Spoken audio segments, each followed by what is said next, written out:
حسب الدستور المغربي كيرتكز نظام الحكم في المغرب على نظام الملكية الدستورية الديمقراطية البرلمانية والاجتماعية، والسيادة للأمة كتمارسها مباشرة بالاستفتاء وبصفة غير مباشرة بواسطة المؤسسات الدستورية بحال البرلمان والحكومة.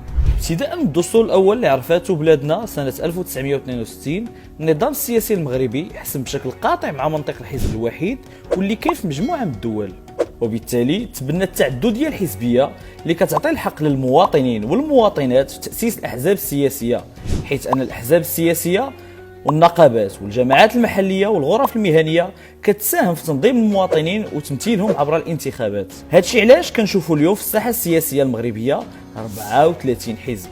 النظام السياسي المغربي كيرتكز على 3 مؤسسات دستورية: البرلمان أي الممثل للسلطة التشريعية، الحكومة الممثلة للسلطة التنفيذية، والقضاء الممثل للسلطة القضائية.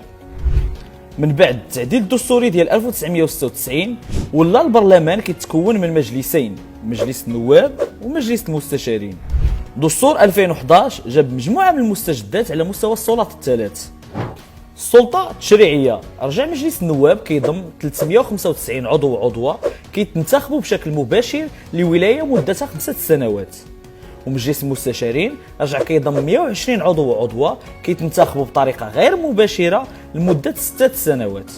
البرلمان كيمارس دور تشريعي ودور رقابي. تشريعي كتعني أن القانون كيصدر على البرلمان، ورقابي كيعني أن من حق البرلمانيين مساءلة وتقييم أداء الحكومة عبر عدد من الوسائل بحال الأسئلة الشفوية والكتابية، مناقشة البرنامج الحكومي، تقييم السياسات العمومية، تقصي الحقائق وتقديم ملتمس الرقابة. السلطة التنفيذية بالنسبة للحكومة فهي كتشكل من طرف الأحزاب السياسية اللي كتحصل على غالبية المقاعد والأصوات في البرلمان، وكتكون من رئيس الحكومة والوزراء وكتاب الدولة، وكتكون مسؤولة أمام الملك وكذلك أمام البرلمان. الدستور الجديد قيد السلطة الملكية في مسألة اختيار رئيس الحكومة، حيث أنه اليوم بالضرورة كيخصو يكون من الحزب اللي حصل على المرتبة الأولى من ناحية الأصوات. السلطة القضائية استقلال السلطة القضائية تم التنصيص عليه لأول مرة في دستور 2011، بحيث أنه لأول مرة غادي يتم منح صفة السلطة للقضاء. التنظيم القضائي في بلادنا كاين واحد المفهوم كيتعاود بزاف سميتو درجة التقاضي، اللي كيعني بأنه كاين 3 ديال الأنواع ديال المحاكم: المحكمة الابتدائية، محكمة الاستئناف ومحكمة النقد. كيف ما كنعرفوا الحكم اللي كتصدروا المحكمة الابتدائية تيكون قابل للاستئناف إلى المعني بالأمر ما اقتنعش بالحكم. محكمة الاستئناف إذا كتعاود النظر في الحكم اللي تعرض للطعن. إلا بغى المواطن أو المواطنة يطعن حتى في الحكم الصادر عن محكمة الاستئناف يمكن ليه عبر محكمة النقد، ولكن الحكم الأخير كيكون نهائي. المجلس الأعلى للسلطة القضائية اللي جابه الدستور الجديد كيسهر بالدرجة الأولى على تطبيق الضمانات الممنوحة للقضاة وتدبير وضعيتهم المهنية، وهو كيتعتبر أعلى سلطة قضائية.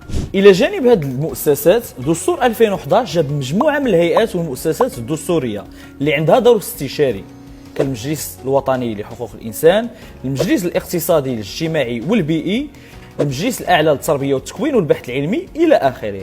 هذه المؤسسات الدستورية كتعتبر أساسية في كل نظام ديمقراطي، وباش تكون قوية وقادرة تلعب أدوارها كما يجب واجب علينا كمواطنين ومواطنات نشاركوا بقوة وكثافة في الحياة العمومية عبر متابعة الشأن العام والحياة السياسية في بلادنا، ونساهموا في التغيير عبر المشاركة في الانتخابات ومختلف الآليات اللي كتمكننا من إسماع الصوت ديالنا.